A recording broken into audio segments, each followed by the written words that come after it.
What did you think about the Miami Heat going on the road and getting this huge upset victory over the Bucks in Game 1? Man, Miami came out and they shot the lights out, bro. They found a way to do things at an efficient clip, almost historical. At some point, some would say they shot 60%.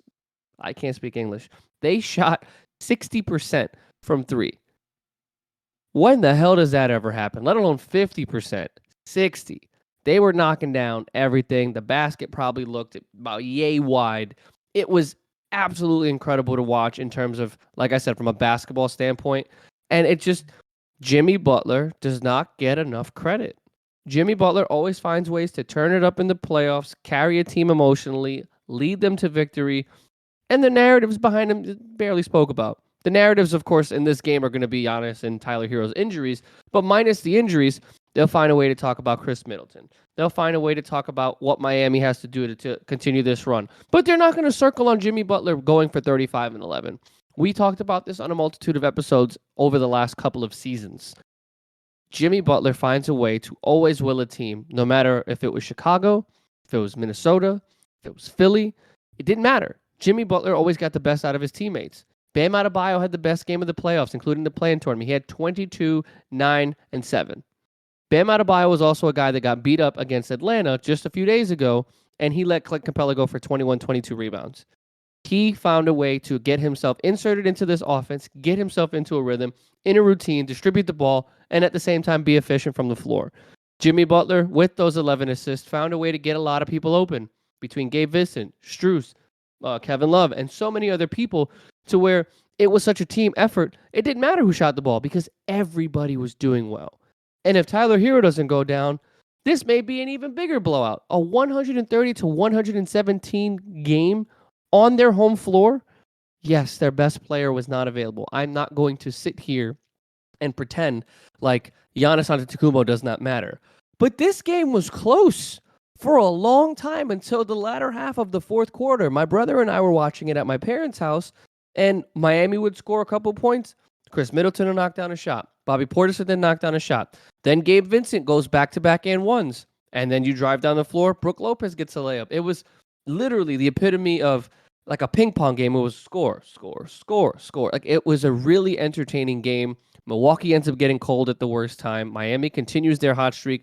They blow the door open in the fourth quarter to where the lead expands, and it ends up going to the Miami Heat. I don't really understand what happened, to be honest with you. Like I said, it started to become bad shot selection for the Bucks, but overall, from an overall game standpoint, I really thought that this was really fun to watch, just because shots were falling, especially if you're a Heat fan.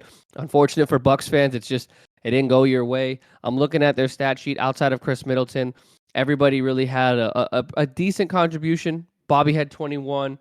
Grayson had 12. Drew Holiday had 16 and 7 rebounds. Brook Lopez had 10. So, I mean, everybody found a way to help, but everybody already knows this team lives and dies with Giannis Antetokounmpo's success. If he's on the floor, this may be a whole different game. This may be a whole different discussion. We may be even saying Milwaukee blows out Miami. Who knows? Giannis is known for more than just his ability to dunk on people, more than just his ability to finish in transition. He's also a former Defensive Player of the Year. He affects shots in the paint. He alters shots in the paint. So maybe Miami wouldn't have been as efficient as they was, but overall, I thought for a 1-8 seed, that was more entertaining than I could have possibly imagined. And for Miami to come out with the win and have an injury of their own, I think that that's going to speak a lot of volume to Eric Spoelstra, how he coaches. And again, Jimmy Butler getting his flowers. I'm about tired of people telling me that Jimmy Butler's an average basketball player, because when it matters most, Jimmy Butler always shows up, and that is proven once again, knocking down the number 1 seed in the Eastern Conference. Well, when it comes to the Heat, this is something that you dream about, getting that first road game win to start off the series. And essentially, if you're trying to steal a game, this was definitely one that you went with, especially once Giannis went out with that lower back injury. More than likely, it's probably a bruised tailbone. But when it came to the Heat, Kev, you could tell me if I'm wrong here. Did the Heat not get off to a hot start right from the word go? I mean, they were on fire to start off that game. And that was despite the fact that Giannis was out there on the court early on before he suffered that lower back injury. You know, obviously you could say, let's say hypothetically, Giannis had stayed in the game. Obviously, I think his impact would have probably taken over that game at some point in favor of Milwaukee. But, when he went out with that lower back injury, it had to fall on the shoulders of, guys like Chris Middleton, Drew Holiday, and Bobby Portis to be able to carry the load. They just fell a little bit short. But when it came to the Heat, man, Jimmy Butler stepped up. Not only that, I thought Kevin Love stepped up huge. Bam Adebayo had a great game. This was a game that, honestly, I thought the Heat controlled right from the word go, and it just continued the entire course of the game. The only thing that I'm going to focus on in a negative aspect when it comes to Miami is, unfortunately, they lost Tyler Hero in this game. Suffered a broken hand.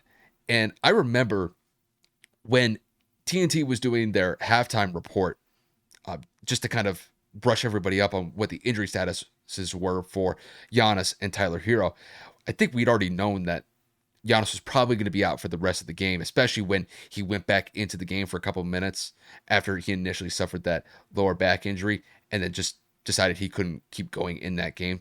Probably just went back into the locker room just to get treatment. But the biggest shock to me was the fact that they had already confirmed that Tyler Hero had broke his hand. And that's going to have a major consequence at going against the Heat moving forward in this series, because when you look at Tyler Hero is one of their 3-point specialists, and he can get into a huge rhythm offensively for them. And, when you lose somebody like that could drop you 25 to 30 points on a consistent basis, that is going to hurt. Because when he went down with that injury, he had 12 points in the first half. He was probably well on his way to getting at least a 20 to 25 point performance with the Heat. It's just, it's really unfortunate that he suffered that injury right before halftime, because he was only probably about 30 to 45 seconds from being able to go into the locker room healthy. It's just, that's going to have a huge impact for the Heat moving forward. And, it's going to be on the shoulders of Jimmy Butler and Bam Adebayo and the role players that the Miami Heat have at their disposal. They're going to have to look at guys like Max Strus, Gabe Vincent, and Caleb Martin to be able to step up huge and be able to knock down shots consistently to stay competitive against the number one seed in the Milwaukee Bucks. And even, you could look at guys like Kyle Lowry and Kevin Love. These are experienced guys. They have some championship pedigree, definitely with Kevin Love. I know Kyle Lowry as well.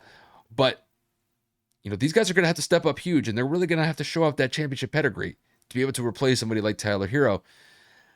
And when it comes to the Bucks, I think the Bucks, even though they lost this game, I think they can move forward with a little bit of, I'm not going to say sympathy, but at least some positive thoughts going into game 2.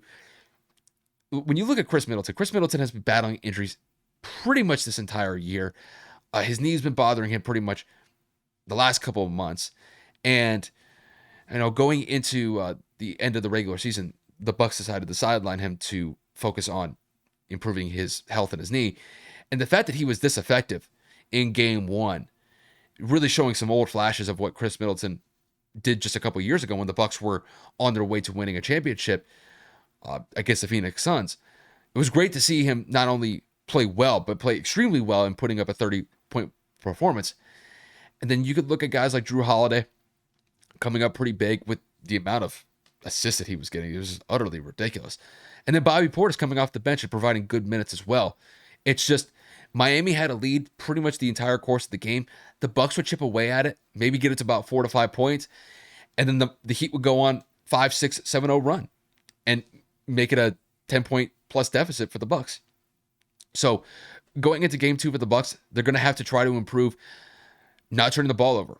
One of the things that I could take away from this game, this happened to the Bucks, but it happened to the Heat as well, was the amount of offensive fouls that happened in this game. Both teams were doing a great job in forcing an offensive foul against the opposing team. And I think when it comes to the Bucks, unfortunately, they had too many in this game that they could look back to and try to improve those mistakes going into game 2. But they got to improve their 3-point percentage. They were atrocious in this game as far as I saw it. They were 11 of 45. I know they only made 11 threes in this game, and they were only making about 25% of their 3-point shots. That is not something that you want in the first game going into the first round of the playoffs. And the Bucks are a pretty solid team shooting behind the 3-point line compared to what we have seen, or really what we've seen this entire year. It's just it didn't show in this first playoff game. It seemed like the Bucks, I think they were a little bit rusty. They had a week off before they went into this game, and I think the rush showed a little bit. And I think Miami, being the more consistent team as far as playing more recently, it definitely showed early on, and they just showed their consistency throughout the entirety of the game. So there's a lot of adjustments that the Bucks are going to have to make. They're going to have to knock down their 3-point shots. They had open opportunities, they just couldn't knock them down.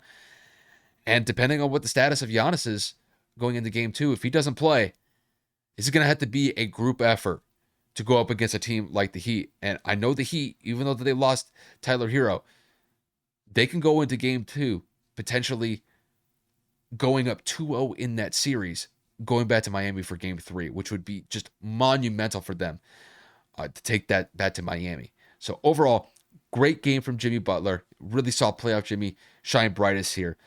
And depending on what happens with Giannis, the Bucks are going to have to really form a group effort. They're going to have to be a cohesive unit going into game 2 if they're going to try to even the series 1-1 apiece before we go to game 3 in Miami.